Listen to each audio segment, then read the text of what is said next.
이사야 13장 19절에서 22절 말씀입니다. 열국의 영광이요 갈대아 사람의 자랑하는 놀이개가 된 바벨론이 하나님께 멸망당한 소돔과 고모라 같이 되리니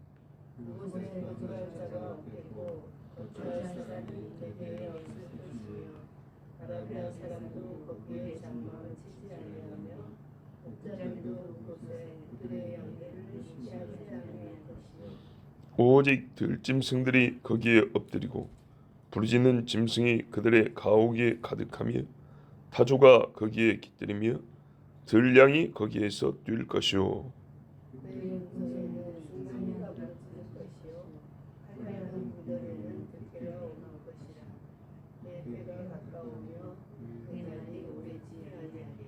아멘. 자, 바벨론이 없어져 버리는 날, 눈앞에서 사라져 버리는 날에 대하여 말씀하고 있습니다. 우리 번역에는 조금 이게 뉘앙스가 말입니다. 좀 이상하게 번역된 게 있어요. 열국의 영광이요 갈대아 사람의 자랑하는 놀이개가 된 바벨론. 자랑하는 놀이개.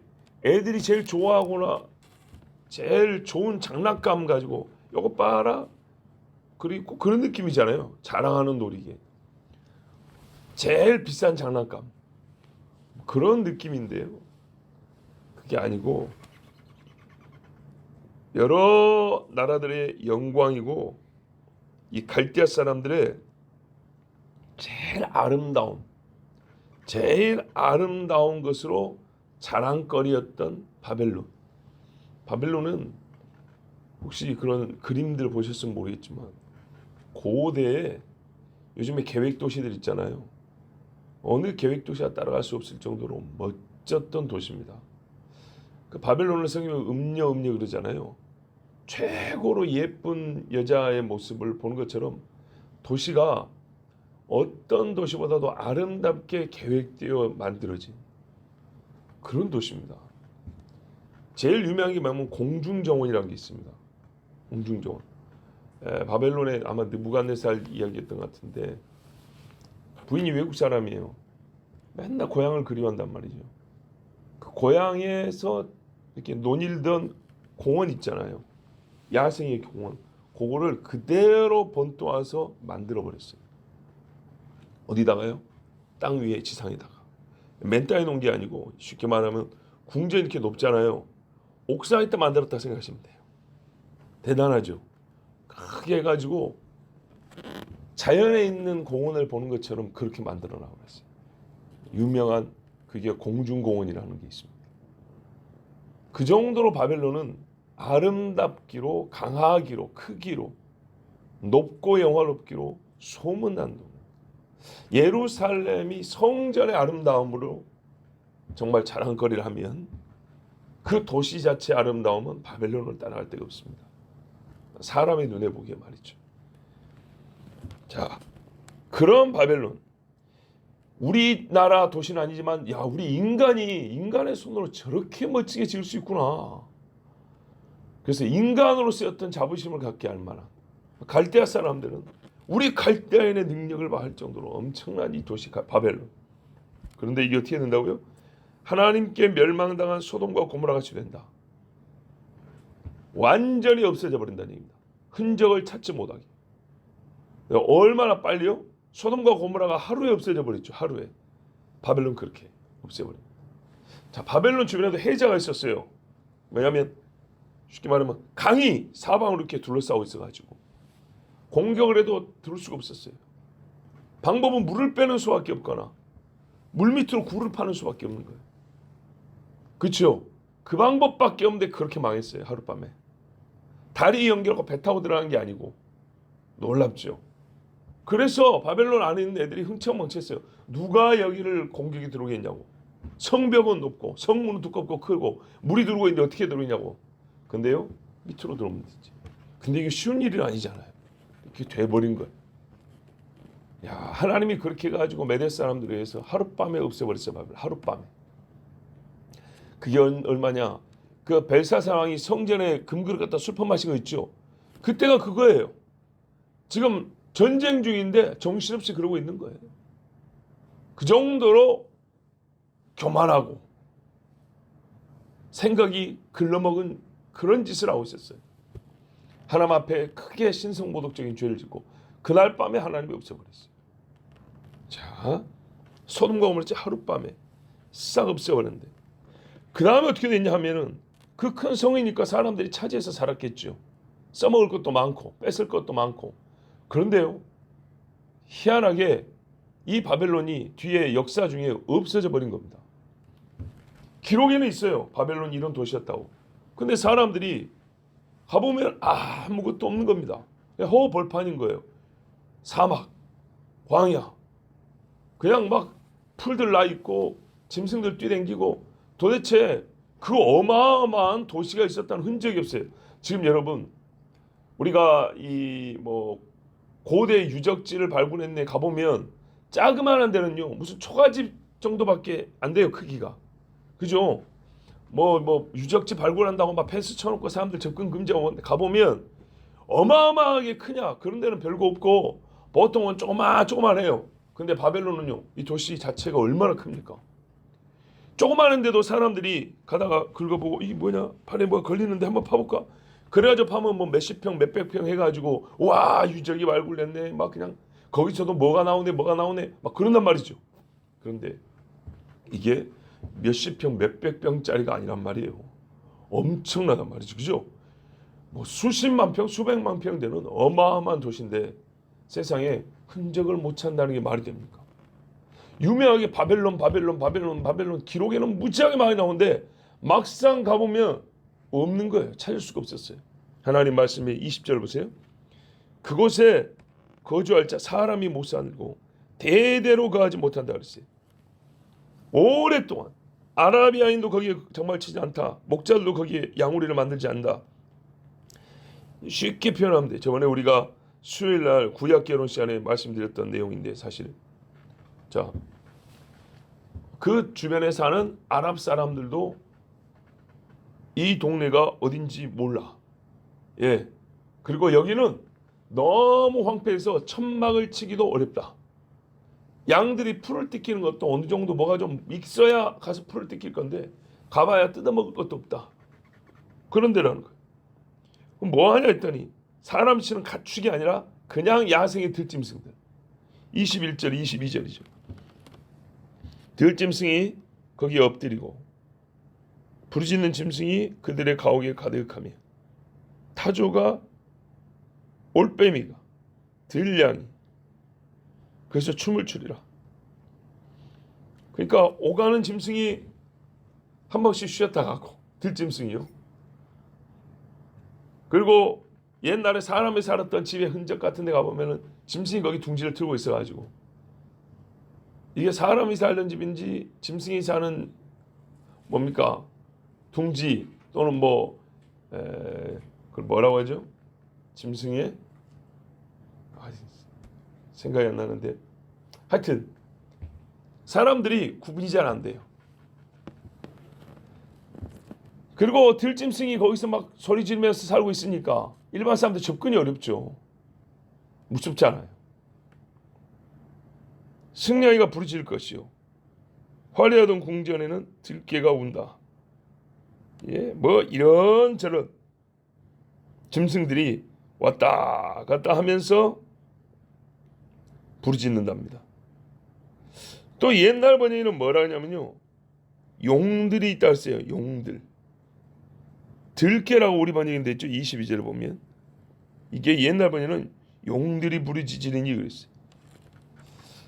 우리가 성경에 용이라고는 기록된 데가 많습니다. 옛날 번역에는. 근데 이게 이제 우리가 조심해야 되는데 무슨 말이냐면 용이 없는데 옛날 사람들이 뭘 몰라고 써놨냐? 아니요. 그런 말 아니에요. 여러분 용이 있어요. 용이 있는데 용이 어떤 종류가 있냐면 요즘 우리로 말하면 도마뱀 같은 거 있죠. 그죠? 이런 종류들을 옛날에는 같이 용이라고 불렀어요. 뿐만 아니라 날개 달고 불 뿜는 것들 있죠. 이것도 용이라고 불렀어요. 그러니까 요즘으로 말하면 공룡이라고 그러잖아요. 공룡, 용이라고 불렀어요. 그리고 날개 달려 불 뿜는 것도 그것은 성경 보면 날아다니는 용, 날아다니는 뱀, 그 입에서 불이 나오는 이렇게 이름을 불렀어요. 실제로 있냐? 있습니다. 있어요. 많이 감추고 보도를 안 해서 그러지 많은 사람이 보고 조사해서 글을 남겼고 그림을 남겼고 영상을 남겼고 사실상 엄청나게 많습니다. 성경의 말은 거짓말이 아닙니다. 있습니다. 그리고 옛날 부르는 이름을 요즘에 바꿔 불러가지고 마치 없는 것처럼 다른 것처럼 그렇게 말하는 경우가 많습니다. 자, 이 많은 짐승들이 거하는 곳이 되어서 사람들은 찾을래야 찾을 수가 없고 짐승들이 오가면서 뛰어다니고 잠깐 쉬고 혹은 완전한 야생 짐승들이 둥지를 틀고 살기에 적합한 정도. 이게 바벨론입니다. 그럼 이게 사실입니까? 들으신 분도 있지만 1800년대까지 실제로 바벨론은 사람들에게 있냐 없냐 논란이 됐습니다. 왜냐? 안 보이니까요. 기록에는 엄청나게 많이 남아있는데 안 보이니까 이거는 그냥 가상의 도시일 것이다. 옛날 바벨론 나라가 자기들의 영광을 높이려고 그냥 써놓은 것일 것이다. 등등등 말이 많았어요. 그런데요. 한참 유럽 제국이 전 세계 유물을 뺏어가고 고대 유적지로 추정되는 곳을 발굴하고 다니고 할 때 그때 뭐 유럽 사람들이 안 간 데가 어디 있고 못 가는 데가 어디 있겠어요. 영국, 프랑스, 스페인, 뭐 이탈리아, 포르투갈, 네덜란드 이런 나라들이 그냥 1800년대 세계를 휩쓸고 다녔단 말이에요. 그때 이 바벨론이 발견됐습니다. 땅 밑에서요. 그러면 그 거대한 도시가 어떻게 했다는 얘기입니까? 흙이 덮인 게 아니고 땅 밑으로 가라앉았다는 얘기입니다. 공중정원까지 있었던 도시가 흙에 덮이려면 얼마나 흙먼지가 와서 덮여야겠었어요. 예, 여기 30층짜리 빌딩만 하더라도 이거 덮으려면 이게 가능한 일입니까? 덮을 수가 없어요. 무너뜨려야지. 바벨론이 무너진 거예요. 무너지고 땅으로 꺼져 들어가고 그 위에 흙이 덮인 거란 말이에요. 무너지고 깨져놓으니까 그 형태도 온전하게 볼 수가 없었던 거예요. 사람들이 지나다니긴 했지만 여기가 바벨론이냐 싶었어요. 그런데 세상 말로는 우연한 기회에 뭐가 이렇게 보이고 걸린단 말이죠. 그래서 바벨론 생각도 안 하고 혹시나 하고 파보니까 파면 팔수록 엄청난 규모의 도시가 나오는데 거기에 이제 뭐 글들이 보일 거 아닙니까? 옛날 조각들. 여기가 바벨론인 거예요. 성경이 근데 이 바벨론이 성경같이 정확하게 예언하고 기록한 데가 없어요. 꼭 성경처럼 그려져 있어요. 자, 여러분 세상의 영광, 세상의 아름다운 도시, 인간의 업적과 능력을 자랑할 수 있는 대표적인 작품 바벨론. 하나님이 없애버리는데 소돔과 고모라 같이 없애버린다고 그랬어요. 실제로 없애버렸습니다. 왜죠? 소돔과 고모라 같이 죄악되었기 때문입니다. 소돔과 고모라 같이 죄악되지 않으면 하나님이 소돔과 고모라 같이 벌하지 않습니다. 공의로운 하나님입니까? 자, 화했을진저 고라시나 벳세다야. 뭐라 그랬어요? 너희들은 하나님의 은혜를 입고도 믿지 아니하므로 소돔과 고모라가 너희보다 견디기 쉬우리라. 말씀을 안 들으면 어떻게 한다고요? 소돔과 고모라보다도 더 엄하게 태워 없애버린다는 얘기입니다. 하나님은 절대로 죄인을 그대로 두지 않습니다. 살아있는 동안에 우리에게 경고를 하시고 살아있는 동안에 우리에게 회개할 수 있는 기회를 주십니다. 그러나 때가 되면 반드시 벌합니다. 오늘 말씀에도 끝에 보세요. 그의 때가 가까우며 그의 날이 오래지 아니하리라. 바벨론이 지금 눈에 보이는데요. 이게 존속할 날이 길지 아니하다. 그리고 그 끝날은 금세 가까이 온다. 라고 말합니다. 우리가 한 사람에 대한 심판도 더딘 것 같아요. 더디고 더딘 것 같아서 맨날 목사가 설교를 하는데 설교 될 때는 겁이 나요. 아유, 오늘도 돌아가다가 한 대 맞을까? 그런데 오늘도 괜찮고 내일도 괜찮고 익숙해져가지고 아유, 괜찮네. 개인도 그러는데 그 도시 안에 수십만이 수백만이 사는데 말이죠. 그러면 아유 그 하나님이 그거 참아주시지. 그런데 소돔과 고모라요 한 방에 왜입니까? 그 의인의 수가 줄고 해서 악인들만 가득한 도시가 돼버리면 개인 한 사람을 참는 것보다 더 참을 수가 없는 거죠. 왜? 악이 증폭돼가지고 따타블로 이렇게 쌓여있단 말입니다. 제가 어저께 있었던 일 하나 말씀드릴게요. 어저께 저희 둘째 아들 생일이었어요. 그래가지고 생일 감사로 우리가 하나님 앞에 산에 가서 예배를 드리자 그랬어요. 금요 기도에 마치니까 벌써 조짐들이 뭐 새벽은 너무 힘들지 않겠냐는 둥 어쩌고 저쩌고 막 그러더니 결국 토요일날 새벽에 저 혼자 일어나고 아무도 안 일어났어요. 토요일날은 굉장히 붐비고 힘들잖아요. 그런데 저기 낯선 좀 외진 곳이기 때문에 사람들이 없을 거라고 생각을 했어요. 그래서 어쨌든 혼자 준비해서 갔어요. 근데 외진 곳인데 토요일은 역시 토요일이더만요. 사람들이 많더라고요. 그래도 일찍 갔기 때문에 몇 사람 없었지만 그래도 그 사람들이 있는 데서 예배할 수가 없었어요. 그래서 제가 갔던 제일 높은 봉우리에서 좀 더 내려가서 다른 봉우리로 갔어요. 거기는 사람들이 없더라고요. 그래서 혼자 한 50분 정도 이제 말씀 외치고 거기서 기도하고 찬양하고 그러고 한 시간 한 50분 정도 보냈어요. 그리고 이제 거기서 다시 주봉으로 해서 내려와야 되거든요. 길이. 주봉으로 돌아오는데 그때 되니까 사람들이 이제 막 그쪽으로 많이 오가더라고요. 하나님이 그 빈틈에 저를 정확하게 그쪽으로 인도하셔갖고 제 할 거 다 하고 이제 내려오게 하신 거예요. 내려오다 보니까 근데 사람들이 하도 많이 오가니까 한참 기다렸어요. 저 사람들 내려가면 해야죠. 한 사람 쉬었다 가면 또 올라오고 또 올라오고 또 올라가고 그래갖고 할 수 없이 안 되겠다 내려가고 또 그 다음에 또 안 되겠다 내려가고 그러다가 반은 하고 반은 못하고 그래갖고 내려왔어요. 이제 문제는 이겁니다. 짐을 싣고 집에 오려고 그때 한 11시 반쯤 됐는데 가방을 딱 싣고 나서 문을 닫잖아요. 근데 어쨌다나 가방을 싣고 그냥 닫으면 되는데 가방을 싣고 문을 닫은 찰나에 가방에 한 번 더 손이 갔어요. 그래갖고 찍어버렸어요. 지금까지도 심장 박동이 맞춰서 아파요. 처음에는 얇은 장갑을 끼고 있어가지고 이 문짝이 또 자 보시면 알지만 얼마나 이게 무겁고 큽니까. 처음에는 그냥 좀 아프다 그랬어요. 근데 운전석에 올라타는 순간 이게 조금 지나야 제대로 아프잖아요. 막 그 찰나는 별로 잘 모르다가 운전을 못하겠어. 막 심장이 올라오는 거예요. 저는 약간 그런 게 있어요. 그래갖고 막 뒤로 넣었다가 앞으로 이렇게 됐다가 막 한동안 있었어요. 그래가지고 집에 와서 피멍이 막 들으시니까 이 피를 빼려고 침으로 막 또 쫓았어요. 네. 깊은 데서 이제 피가 터져나오니까 피는 조금밖에 안 나오더라고. 그래서 할 수 없이 이제 담은 아프니까 지금 여러 거 해놨는데 그 순간에 뭔 생각이 든지 아십니까? 감사하게도요. 약간의 원망성 발언이 나왔어요. 막 몸부림치면서 원망성 발언이 나왔는데 하나님 제가 지금 산에 왜 왔습니까? 내가 지금 이 토요일날 잠도 안 자고 새벽부터 지금 왜 왔냐고. 근데 나한테 이러실 수 있습니까? 나는 그런 말이 안 나오고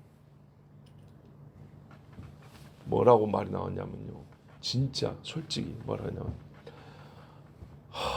하나님 왜 나는 이렇게 자주 때리세요?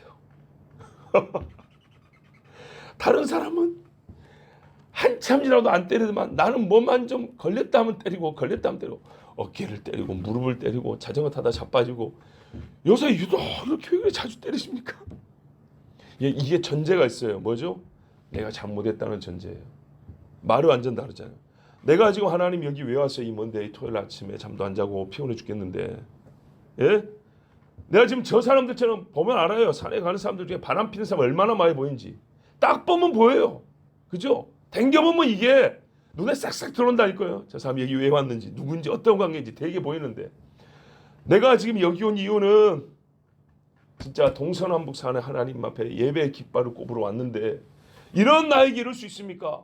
즉 나의 행한 거를 하나님 앞에 드러내면서 거기에 너무 어울리지 않습니다. 하나님 나한테 이러시면 안 되자고 원망조 그 말이 아니고 감사하게도 제 말에 첫 마디이자 하나님 앞에 원망이라고 한다는 소리가 뭐냐면 나는 죄인입니다.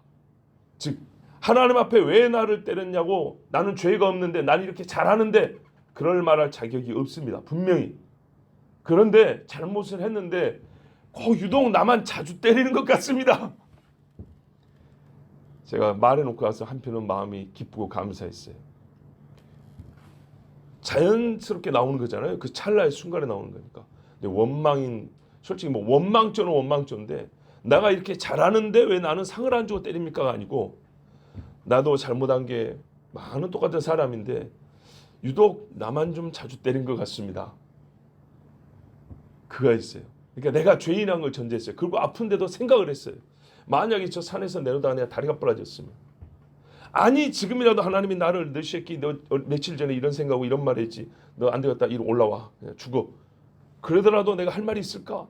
할 말이 없지. 근데 지금 손 이거 좀 찢었다고 하나님 앞에 원망할 수 있냐? 아니 그럴 수는 없지. 근데 왜 자꾸 나만 이렇게 때리신가 몰라? 아직 어깨도 다 안 나섰는데 난 왜 나만 갖고 그래? 그리고 이제 시간을 좀 보내다가 한 손으로 이제 운전하고 돌아왔죠.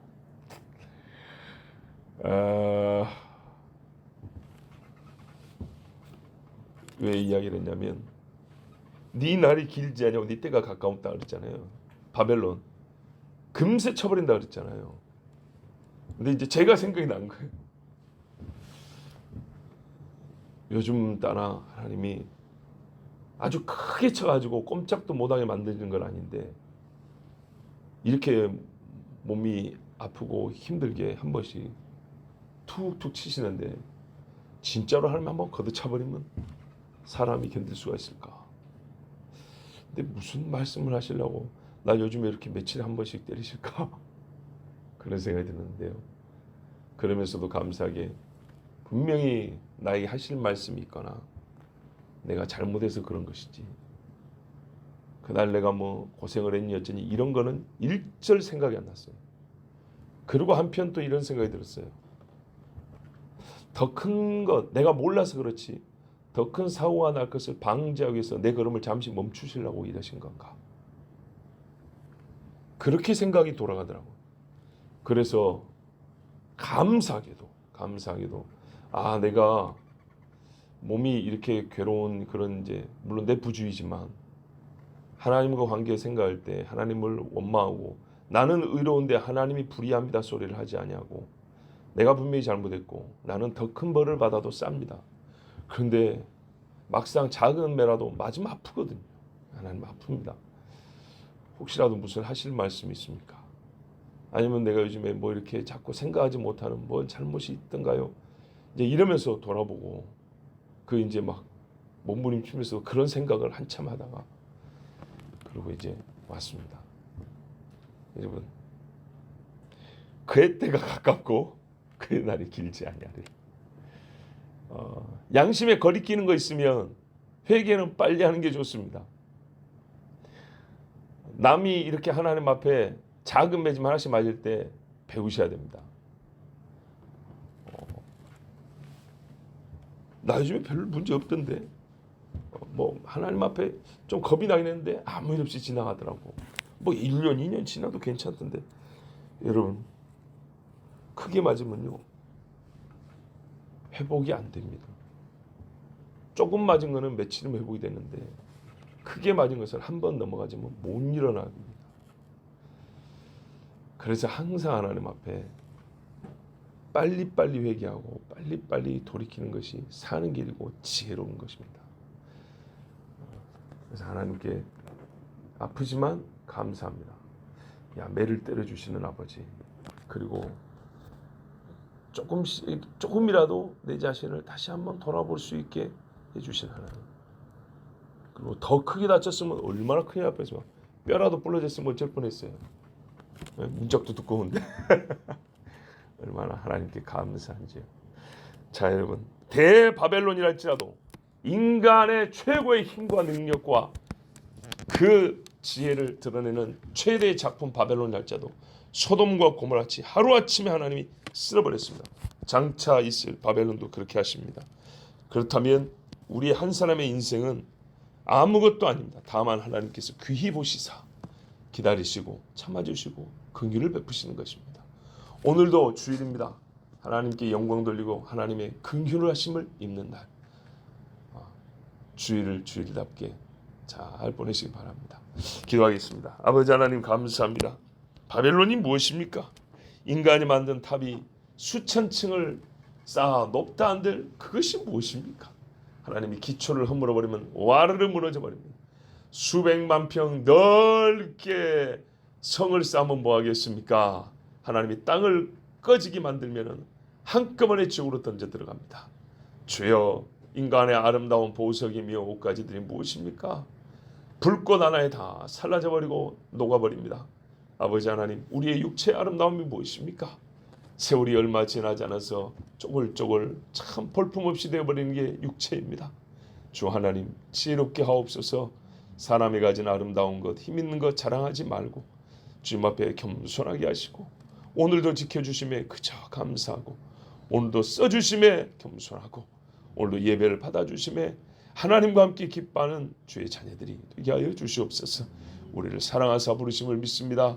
우리의 예배를 받으심을 믿습니다. 할렐루야, 감사하며 우리 주 예수 그리스도의 이름으로 기도하옵나이다. 아멘.